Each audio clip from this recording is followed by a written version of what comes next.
Muchas gracias por esta invitación. Muy contento de pasar algunas horas en Bogotá y compartir con ustedes un cierto número de reflexiones sobre la revolución de las proximidades a partir del grupo de investigación que tengo el honor de dirigir en la Universidad de París I, Panteón Sorbona, donde soy profesor y director científico de nuestra cátedra. En el tiempo que voy a hablar, pero no he aprendido esto. Start, please. En el tiempo de los 30 minutos antes de tener el diálogo, merci, quisiera compartir con ustedes un poco de reojo porque no hay retorno, entonces me toca así como colocarme medio lado, si no salgo con tortícolis. Puedo compartir una visión estratégica. Hoy hago 3 conferencias y detesto hacer 3 conferencias iguales. Nunca hago 3 conferencias iguales, ni en el mismo día ni en los días siguientes. He hecho una conferencia hace unos minutos en la Universidad Nacional para profesores y académicos, investigadores. Esta segunda, orientada más bien a un ecosistema focalizado sobre Bogotá, y tendré el honor de hacer esta tarde la última conferencia, que será la de clausura.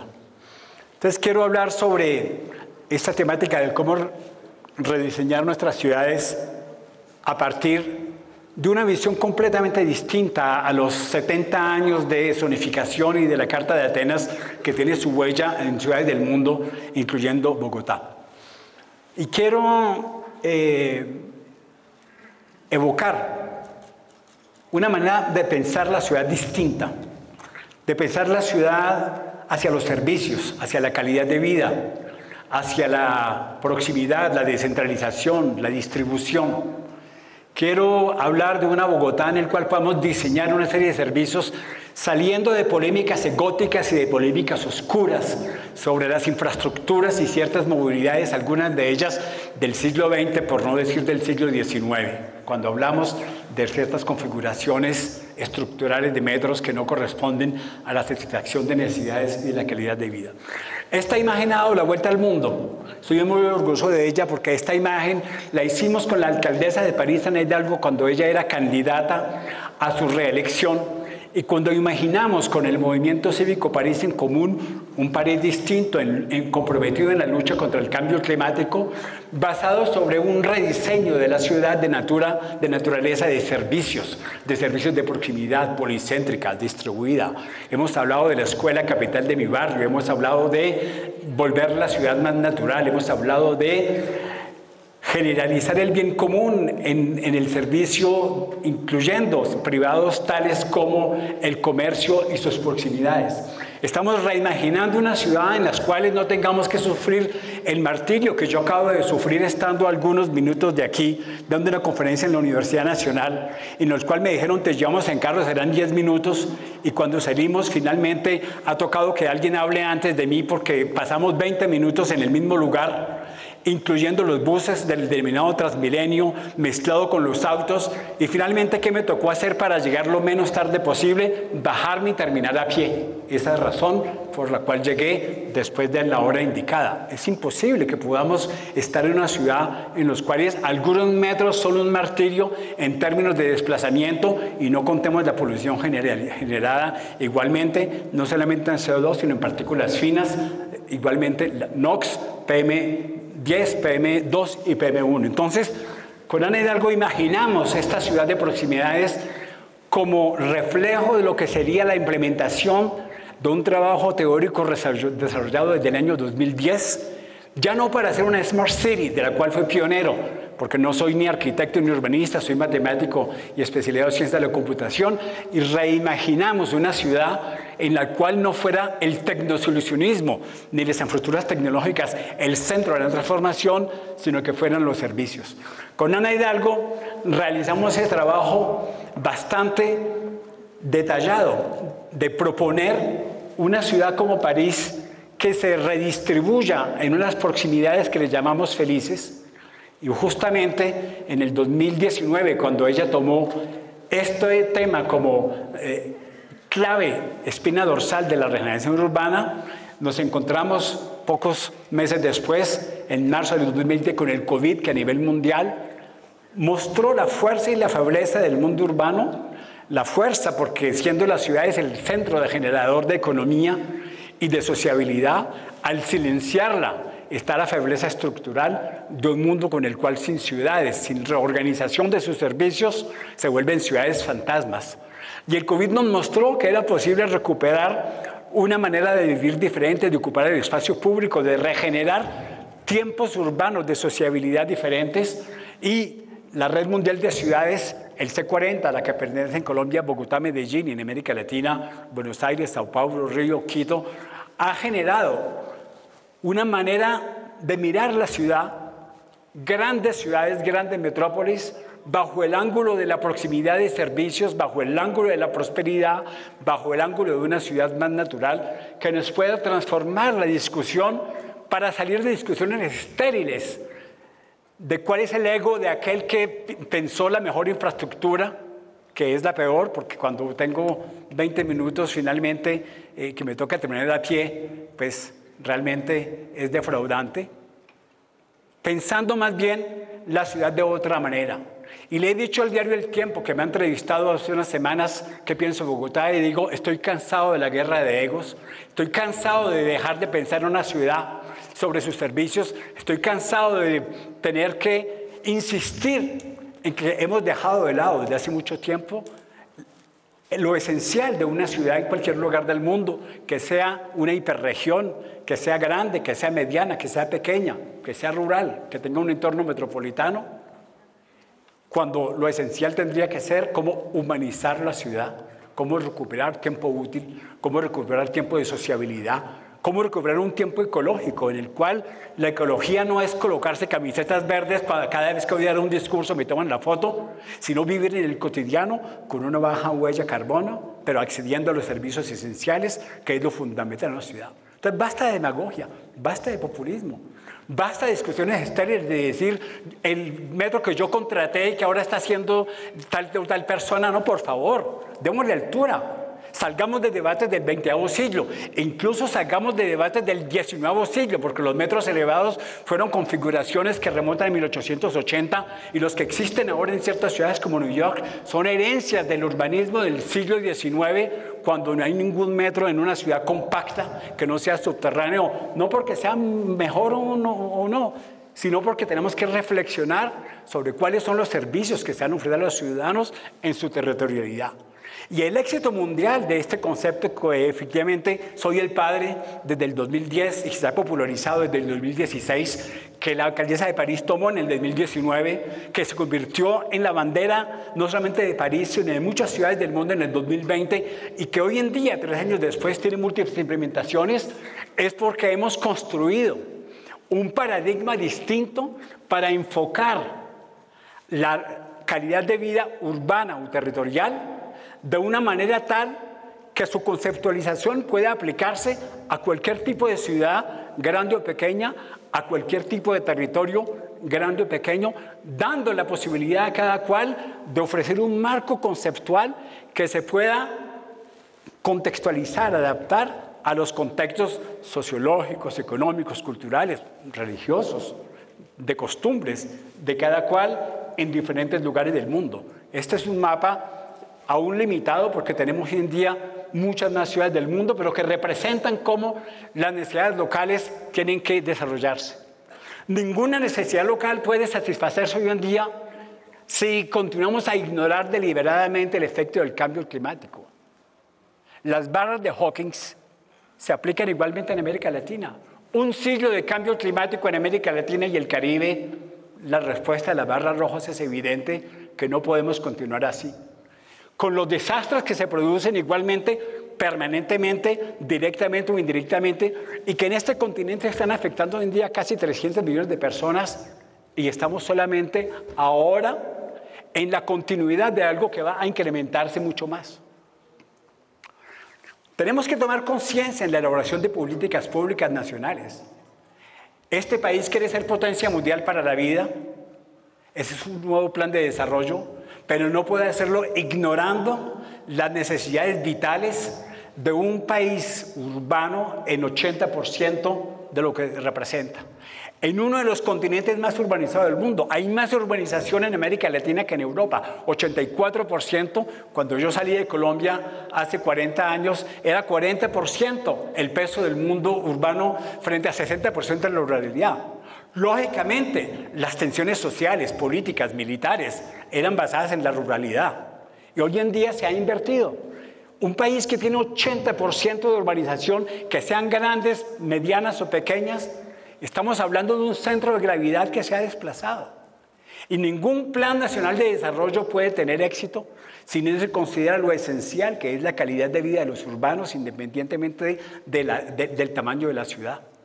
Y entonces estamos enfrentados a algo nuevo en el mundo que ha sido este paradigma de la proximidad descentralizada multiservicial, que hemos llamado la ciudad de los 15 minutos y el territorio de media hora, pero el que les pido por favor a cada cual que no se obsesionen ni con los 15 ni con los 30, porque me sale gente que me dice, profesor, el tiempo promedio en mi ciudad me da 18, entonces tienes que revisar su teoría. Y hay un señor muy conocido aquí en América Latina que me ha hecho una guerra en las redes sociales diciendo, el profesor Moreno es lo peor que ha podido en la historia del urbanismo porque no son 30 sino 45 cuando hablamos de metrópolis. Entonces, por favor, seamos serios, dejemos esas obsesiones infantiles y coloquémosle al objetivo esencial, que es cambiar el paradigma de la centralización y la zonificación hacia una distribución de unas proximidades multicéntricas bajo carbono que sea lo esencial. Se volvió viral los 15 minutos. ¿Qué le puedo hacer? Es así. Vivimos en un mundo en el cual la comunicación a veces se resume en ciertas frases y me tocó a mí. Y me tocó a mí no solamente llevar el hecho de que los 15 minutos sea visible como política urbana y territorial, sino que me ha tocado además tener que aguantarme el complotismo mundial que me ha colocado como el enemigo público número uno en ciertos momentos en enero y febrero, diciéndome que yo quería encerrar a la gente en sus casas, colocarles chips para que hiciera un bip cuando estuviera saliendo de los 15 minutos de su entorno, unos collares con el número de veces que ha salido y entrado, que estoy el origen del pasaporte de la ciudad para no salir de su lugar, que vamos a contabilizar el número de ropa que tiene, que no le autorizamos a salir cada... Estamos hablando de bestialidades, pero que conducieron hasta no solamente estar insultados, sino amenazas de muerte. Y mis últimas conferencias en Buenos Aires las hice con escolta policíaca, cosa que no tengo la costumbre siendo universitario. Pero en fin, simplemente hay que ir a la realidad de lo que significa este concepto. Y cae muy bien porque estamos en Bogotá, que muchos llamaban en una época la Atenas suramericana. Estamos hoy en día en el 2023 y estamos celebrando los 90 años de la promulgación de la Carta de Atenas del arquitecto suizo Le Corbusier, fundador de la arquitectura moderna. Corbusier deja una herencia pletórica con muchísimas cosas interesantes, pero hoy en día quiero centrarme en la parte oscura de su legado, que ha sido la zonificación. La zonificación, la segmentación, y que considera que la ciudad que tiene éxito es la ciudad que es veloz y es la ciudad que va rápido y es la ciudad de infraestructuras. Y el trabajo teórico de Le Corbusier, dando origen a la Carta de Atenas, se concretiza en las ciudades en la postguerra, después del año 50, con unos lobbies económicos basados en 3 elementos fundamentales: el cemento, los autos, o sea, el metal, y el petróleo, que da una forma urbana a las ciudades basadas en las grandes infraestructuras que son las autopistas, que irrigan el mundo urbano y que producen naturalmente segregaciones profundas, urbanas, sociales, económicas, y que dejan unas huellas profundas dentro de las ciudades. Esta herencia de la Carta de Atenas ha marcado lo que se llamó el nacimiento de la arquitectura moderna, pero ha marcado igualmente de una manera profunda en todas las latitudes la misma estructura urbana que hemos observado. Y hay algo muy particular, y lo verifiqué en carne propia hoy, que Le Corbusier deja una herencia diciendo la ciudad que tiene éxito es la ciudad que va rápido, y para eso tenemos que construir infraestructuras, autopistas, autorrutas, vías de entrada, vías de salida, con los autos que entren, que salgan, la libertad es el auto. Y nos encontramos con ciudades como Bogotá, donde estoy en estos momentos, en los cuales finalmente no se puede ir rápido, al contrario, es la ciudad en la que se va más despacio, porque es la primera ciudad en América Latina en congestión en tráfico automotor. En el año 2021 el INRIX muestra que hay 94 horas perdidas en Bogotá por año solamente en trancones, y en el 2022 subió de un puesto en horas y ahora son 122 y sigue siendo la ciudad más congestionada de América Latina. Entonces, cuando tenemos el peor tráfico en América Latina, tenemos que tener la humildad, aquellos que están en situación de dirigencia, de decir hay algo que no está funcionando en esta ciudad. Pero es igualmente en México, es igualmente en otras ciudades del mundo, hay algo que no funciona, porque finalmente Lewis Mumford lo ha dicho, el que hace la historia de la tecnología, no es añadiendo calles para los autos que estaremos disminuyendo la congestión, porque eso es como tratar la obesidad simplemente con una correa en el cual estamos añadiéndole puntos para aflojarla. Entonces, lo que está en el corazón hoy en día no es tanto cuántos buses más vamos a meter, por favor. E inclusive la discusión de si el metro es más alto, más profundo, más a la derecha, más a la izquierda, ni siquiera es esa la real pregunta. La real pregunta, queridos amigos, es ¿cuál es la habitabilidad de un lugar como Bogotá? Hemos perdido de vista que lo esencial de la calidad de vida no es el alojamiento. Tenemos planes nacionales de vivienda, pero ¿de qué sirven los planes nacionales de vivienda si no hay servicios de proximidad? Si no hay una regeneración del empleo local, si no hay una actividad económica y si no hay igualmente una mejoración cultural, educativa, económica. ¿De qué sirve además si no tenemos servicios sanitarios de salud cercanos? ¿De qué sirve si no tenemos equipamientos públicos? ¿De qué sirve si no tenemos lugares de zonas verdes que sean fábricas de oxígeno? Porque estas ciudades han dejado de ser generadoras de humanidad para convertirse en fábricas de polución y de partículas finas con efectos indesirables al cabo de los años que están pasando. Entonces, finalmente, el combate nuestro que hemos construido alrededor de la ciudad de los 15 minutos, del territorio de la media hora, alrededor de la revolución de la proximidad y sus múltiples nombres en muchas partes del mundo, la ciudad completa, la ciudad de 10 minutos, la ciudad archipiélago, la ciudad de los vecinos felices, la ciudad que englobamos en la proximidad feliz.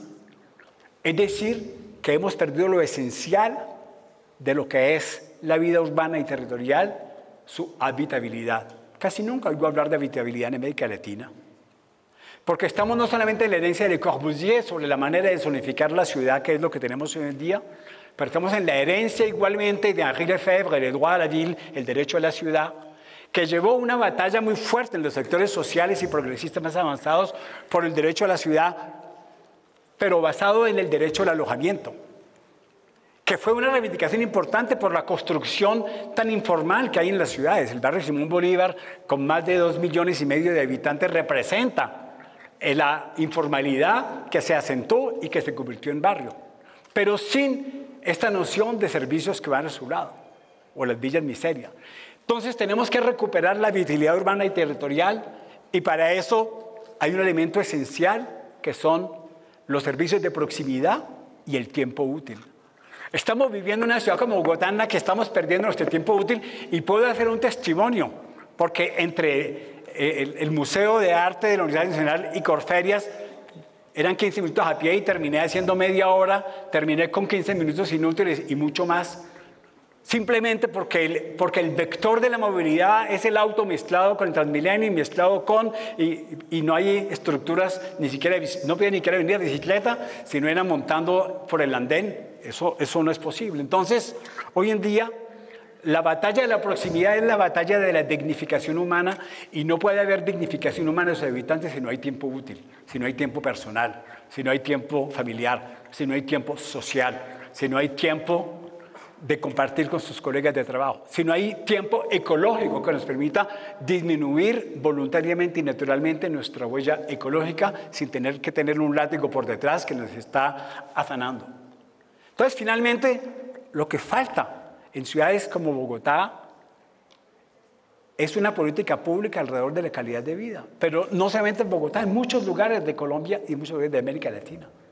construir una política urbana de Colombia potencia para la vida, basada en la calidad de vida urbana, en el cual la ministra no se contente de inaugurar viviendas, sino de decir, aquí está la cartografía de esta ciudad y aquí están todos los lugares en los cuales yo puedo ofrecer calidad de vida. Entonces, la pregunta que yo he hecho con mi equipo de investigación durante más de 15 años ha sido, ¿cuál diablos es la calidad de vida que puede ser válida en Bogotá, en Tombuctú, en Nairobi, donde estaré mañana, en Santiago de Chile, donde estaré dentro de 15 días, en Rotterdam, donde estaré mañana por la tarde? ¿Cuál es la calidad de vida? No se puede construir una calidad de vida invariante que signifique la dignificación del ser humano. No hay razas, todos pertenecemos a una sola, la raza humana.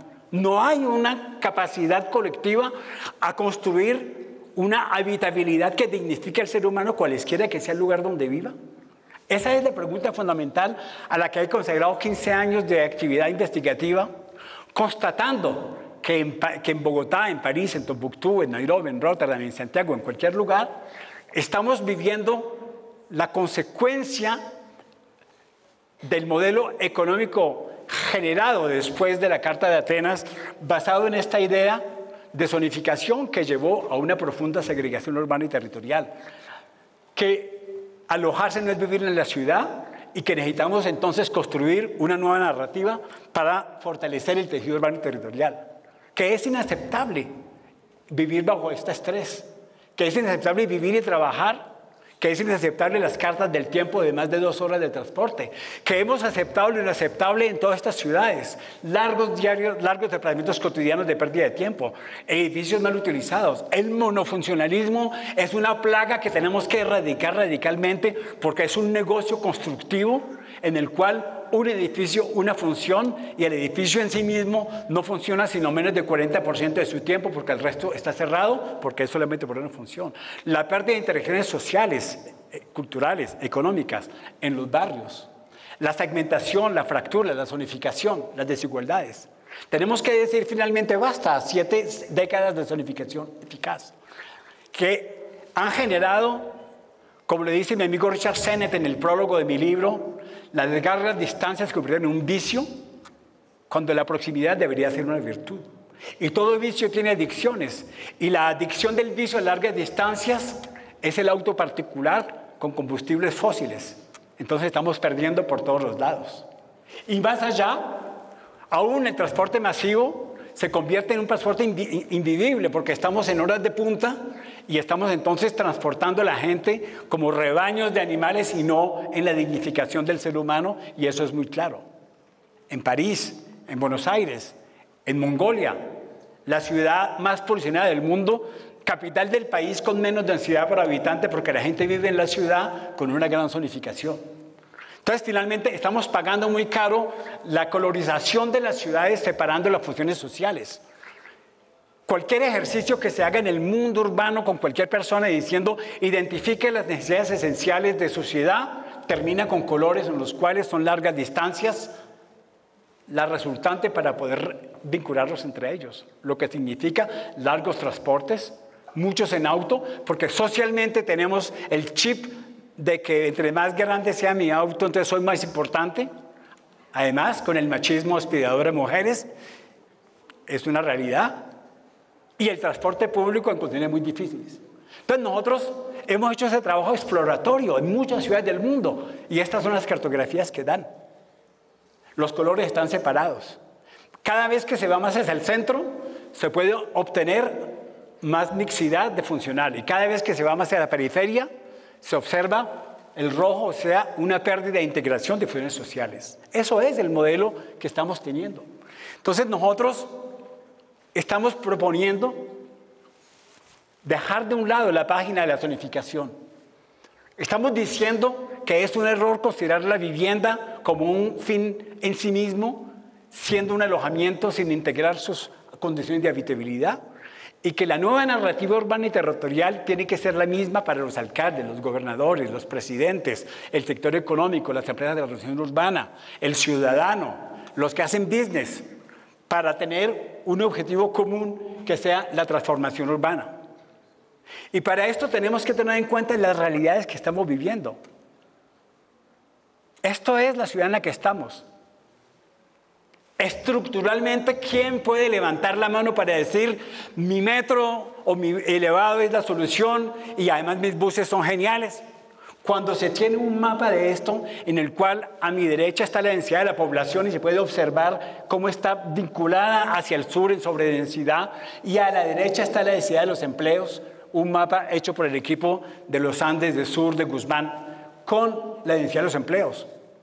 Esta cartografía nada más debe llamarnos a la humildad, a decir que esto no se resuelve en 4 años, que si le están diciendo el alcalde que lo resuelve en 4 años, por definición no es posible, porque estamos hablando de una cuestión infraestructural, de una forma urbana construida ya en casi más de 70 años de zonificación. Y cuando leímos el trabajo de Carolina Fernández, con quien estaba esta mañana, de estratificación, y cuando se ve los estratos 1 ocupando la parte de la sobredensidad, al opuesto del lugar geográfico donde está el empleo, cuando además se le añade la carta de Yunda de la Universidad Pontificia Javeriana y se ve a la izquierda, en las zonas de estrato bajo, 1 y 2, el acceso a la educación, que es simplemente, en lo mejor de los casos, primaria y secundaria, y que solamente la estratificación alta tiene el acceso efectivamente a técnico y posgrado. Estamos hablando, por lo tanto, de huellas estructurales de separación y de zonificación y de segmentación. Entonces, cuando le añadimos hoy, con los datos del 2019 de Carolina Fernández, los salarios mínimos, 3 salarios mínimos ocupados por 60 o 70% de la población, estructurada de una manera coherente con la sobredensidad, con la baja educación, ¿qué podemos entonces nosotros argumentar? Nos toca ir a buscar qué nos dignifica, dónde está la calidad de vida. Carolina Fernández es un trabajo a partir de los datos del 2019 en el que ella toma 4 funciones sociales que son el trabajo, el estudio, la salud, recreación y cultura. Y ha hecho un trabajo que es los isocronismos del tiempo accesible. No solamente el tiempo de vuelo de pájaro, sino contando el tiempo de espera, el tiempo de transporte, el tiempo del trancón, el tiempo de llegar y el tiempo de caminar. Estudien esto. Bajen todos la maestría que ella acaba de publicar en el mes de mayo en la Universidad Nacional con el profesor César Ruiz. Apréndanse de memoria estos tiempos. ¿Cuánto da? 120, más de 120, 60, 90. Esta mañana hablaba con ella, yo le dije, pensé que era 1 hora. Me dicen 1 hora es lo mínimo. ¿Cómo se puede resolver la problemática de una ciudad diciendo, yo firmé el metro y la señora que lo está haciendo ahora está ejecutando lo que yo dije? No puede ser posible que estemos hoy en día en este tipo de argumentación cuando todos son responsables de los isócronos que estamos viviendo aquí, que representan 4 de las 6 funciones esenciales de calidad de vida. Y yo felicité a Carolina Fernández diciéndole, es que es evidente que esas isocronías, si lo superponemos con el trabajo de Guzmán, regeneran esta telaraña de desplazamientos. ¿Y cuál es la parte más gruesa? Del suroccidente que hemos visto hacia el oriente y norte, que hemos visto de inversión privada, de empleo, de zonificación. Entonces, queridos oyentes, esto no es una cuestión de infraestructuras, esto es una cuestión de socialización. Naturalmente esto será vita ad aeternum, que le coloquen 2 pisos al bus, 3 pisos al bus, aún sean bicicletas en tándem, en triple. Muy bien que hayan bicicletas, pero si antes me metía 40 minutos en carro, ahora me meto 1 hora y media en bicicleta, ¿pero para hacer qué? Entonces la pregunta no es tanto ¿cómo me desplazo?, sino ¿por qué me desplazo? ¿Por qué tengo que moverme? ¿Por qué la movilidad en Bogotá al 90% es una movilidad obligada? ¿Quién puede levantar la mano y decir mi movilidad es escogida? Yo voy a donde quiera, cuando quiera y porque quiero. Muy poca gente. Ni siquiera las personas de altos recursos, porque sus hijos, a ellos que viven en el norte, los levantan a las 5 de la mañana para coger un bus que le hace atravesar la ciudad para ir al colegio de clase alta, en los cuales se tiran hasta 1 hora, hora y media, nada más que para llegar al lugar de educación, porque está al otro lado de la ciudad. Aún ellos les toca alentarse a las 5 de la mañana. Entonces, estos son consecuencias de una falta de visión sistémica del mundo urbano propia del siglo XXI. Esta es la razón del éxito de esta visión que yo he propuesto cuando dijimos, después de la COP21, cuando hubo la firma del Acuerdo por el Clima de París, diciendo el enemigo número 1 es el clima, pero el clima está ligado a 2 elementos de la ciudad, que es la principal contribuyente, los desplazamientos y la manera de utilizar los edificios. Y por esa razón yo propuse en 2016 un modelo policéntrico con 4 elementos claves. Las proximidades, que no solamente son proximidades métricas, son proximidades sociales. Aló, por favor, si pueden apagar mi teléfono, muchas gracias. Ah, es el mío. Ya termino. Aló, Carlos, estás hablando mucho. Entonces vamos a terminar esta presentación diciendo, claro, esas proximidades no solamente son métricas, son sociales, son económicas, son culturales, son cognitivas. No es porque yo esté cerca a 1 metro aquí del enemigo, no, porque estoy cerca del enemigo, porque lo quiero, porque tengo una comunicación con él, porque hago negocio, porque tengo un empleo. Pero estamos hablando de mixtura social para salir de los barrios de los ricos, los barrios de los pobres, de los guetos que se han creado hoy en día. Es igualmente la densidad, como diría Richard Sennett, para que se convierta en una virtud. De la densidad y no la promiscuidad. De la densidad orgánica, como lo dicen los anglosajones, gentle density, orgánica, construcción orgánica, luz natural, ventilación natural, zonas verdes. Y la ubicuidad para que la tecnología sirva a ligar la gente entre ella y no para separarla con fake news y cada uno con su propia verdad, diciéndole al otro que es su enemigo simplemente a través de las redes sociales. Entonces nuestro modelo reposa en estos 2 elementos a la izquierda y a la derecha. Un policentrismo masivo, un policentrismo de proximidades, de mixtura, de densidad y de ubicuidad. Y un nuevo modelo disruptivo que es mi contribución científica, basada ya no en la linearización Le Corbusier de las 6 funciones, cada una con un color que se encuentran cada una por su lado, sino esos círculos, cada uno tiene que tener los colores mezclados. Y le hemos dado a cada función social un color. Y las 6 funciones sociales son el alojamiento, el trabajo, el abastecimiento, el cuidado, el aprendizaje y el descanso en el espacio público. Y decimos, si cada uno de esos círculos tiene mezclado a las funciones sociales como un arco iris, automáticamente estamos aumentando la calidad de vida. Y el desafío programático, cultural, de aquellos que tienen responsabilidad o que quieren serlo, es tener el coraje de decir, este es el modelo que va a ser el modelo del siglo XXI para romper con el modelo de Le Corbusier del cual llevamos 90 años. Y llegar al 2033, cuando estemos festejando los 100 años de la zonificación de Le Corbusier, de Cartes d'Athènes, para decir, hemos cambiado de paradigma y ahora estamos en una visión policéntrica, distribuida, multiservicial. Y esto lo llamamos el arco iris de la alta calidad de vida. Entonces, su trabajo como personas miembros de la ciudad, cualesquiera que haya a su nivel, es que cada decisión que ustedes tomen tiene que tener un arco iris que se propague en el conjunto de la ciudad poco a poco. Esto no es una varita mágica, nada se transforma en 3 meses, ni en 4 años. Esto tiene que ser una ambición, una hoja de ruta que nos permita recrear palmo por palmo de toda la ciudad, de la metrópoli, del territorio, una colorización permanente maximizada.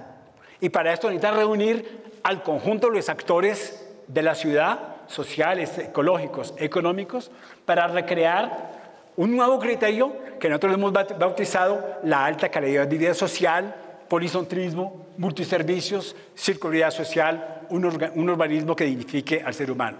Y para terminar vamos a dar la vuelta al pescuezo a los que nos molestan con la cuestión de Pero los 15 minutos, ¿es a pie o es en bicicleta o cómo hago yo? Porque no sé. No, tenemos que pensar proximidad multiservicial adaptada al ser humano porque estamos hablando de un urbanismo de circularidad. Entonces los 15 minutos de la niña que está acá, del señor que está aquí mirando, de la parejita enamorada, de la señora que está embarazada, no son los mismos para cada cual. Por eso tenemos que aplicarle la ciencia a este asunto. La ciencia significa que tenemos que perfilar quién vive en un lugar. Tenemos que perfilar cuáles son las tendencias demográficas, sociales, cuáles son los precios igualmente de los insumos, de la tierra, cómo se perfila a 10 años, a 20 años. Y a partir de allí vamos a adaptar los servicios a los perfiles de los que viven y los que van a habitar. Entonces hemos hecho un trabajo de indicadores de calidad de vida, personal, familiar, de sociabilidad, de ecología, y hemos desarrollado una serie de herramientas que nos permiten comprender científicamente qué quiere ella, qué quiere él, qué quiere la parejita, qué necesita la señora embarazada. Porque los 10 minutos o los 15 minutos de la señora embarazada no son los mismos de la niña que corre rápido o el señor que anda a veces despacito. Cada cual. Entonces, este trabajo cuando lo identificamos, cuando lo asociamos a servicios y lo proyectamos en las proximidades, nos da una carta de proximidades múltiples, nos dan isócronos de naturaleza diferente y allí sí podemos desarrollar una ciudad que sea realmente para todos, que deje de ser un eslogan, que la ciudad de los cuidados no puede ser una manzana. No, la ciudad de los cuidados no es una manzana. La ciudad de los cuidados es toda la ciudad, para todo el mundo. Y no es que las mujeres cuiden a los hombres, no, porque estamos en el feminismo a la inversa. No, es una ciudad en la cual le damos a la calidad de vida salud, cuidado, educación, economía, vivienda, peatonalización, zonas verdes, desplazamientos bajo carbono. Y esto se construye con herramientas digitales, con estrategias científicas. Esto se construye revitalizando la ciudad, conociéndola palmo a palmo, y esto se construye confrontando nuestros trabajos investigativos con la realidad. Estas mapas no son simplemente Moreno y su equipo en París. Sí, lo hicimos en París, pero fuimos a Buenos Aires, estuvimos en los barrios, estuvimos en Flores, estuve en Villa Miseria, custodiado por policías porque son zonas de alta peligrosidad. Y hemos establecido esos radares que nos permiten fijar una hoja de ruta transformativa. Entonces, queridos amigos, los invito a que pensemos Bogotá diferentemente. Los invito a que enfoquemos Bogotá bajo el ángulo de una ciudad de servicios, de una ciudad distribuida, de una ciudad policéntrica. Que bajemos los egos de que yo soy el rey del universo, la reina del universo, y que tengamos la modestia de decir que esto va a demorarse, pero tiene que ser un camino que tenemos que emprender desde ahora, y no puede ser una persona sola, tiene que ser un conjunto de ecosistemas público, privados, ciudadanos, que se pongan a trabajar, y es posible hacerlo porque tenemos muchas ciudades del mundo que están haciendo ese trabajo y que logramos transformarlo, como en muchas partes hoy en día lo estamos haciendo porque se han construido programáticas, se han llevado a las elecciones, se han ganado elecciones con estos proyectos y lo estamos hoy en día volviendo una tendencia mundial, no tanto porque nos haga ilusión, sino porque podemos realmente convertirlo en una realidad. Entonces, que estas imágenes que aparecen ante sus ojos sean aliciente para que en una ciudad como Bogotá podamos tal vez un día tener un programa estratégico de urbanismo que contemple esta posibilidad. Hemos creado el Observatorio Mundial de Proximidades con las Naciones Unidas. Voy a Nairobi a la Asamblea General para lanzarlo. Los invitamos a que pertenezcan a ese Observatorio Mundial de Proximidades para que aporten igualmente lo que significa una ciudad como Bogotá en su transformación, y en mi libro tiene muchas cosas más. Muchas gracias. Renovo, renovando Bogotá para su gente.